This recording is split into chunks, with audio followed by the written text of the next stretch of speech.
Hey, do you think they can see us? Nah, it's too dark. But we can see them. Yeah. Hi, welcome back to the Poem of the Moment. I'm Ted Scheu, children's poet from Vermont. And I'm here to share a poem with you, just like a bunch of my cousins. You probably recognize them. They look a lot like me. I've enlisted their support. Some of them are enthusiastic, some less so, to share poems with you, some of the poems that I've written over the years. And I've written thousands of poems.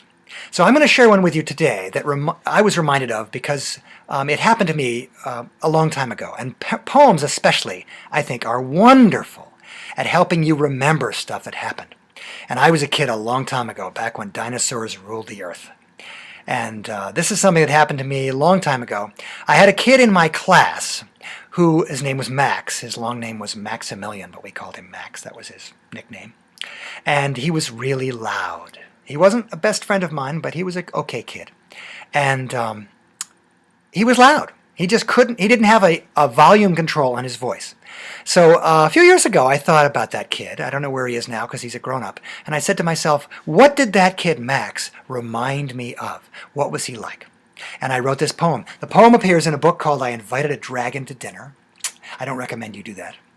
This came out about, I don't know, 12 years ago, something like that. It was the first poem I had published. And here's the poem. It's called Maximilian's Mouth.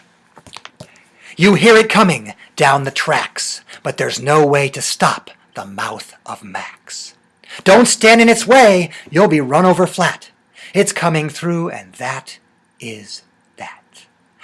Maximillian, Maximillian, mumbling, rumbling, yelling, swelling, chittering, chattering, gibbering, jabbering, clittering, clattering, jawing, cawing, finding, flawing, teasing, wheezing, never pleasing, yakety yakking, talking, backing, can't you seeing, call on meing, me first, outburst, outburst, interruption, interruption.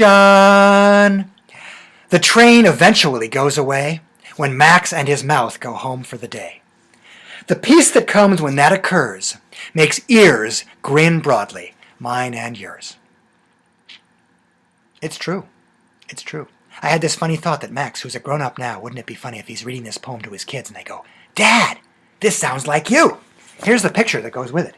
It's pretty cool. Famous illustration by Chris Demarest, famous illustrator. And I'm standing in front of Niagara Falls here because I love to travel, and it reminded me of this poem because Niagara Falls, if you've been there, is really loud.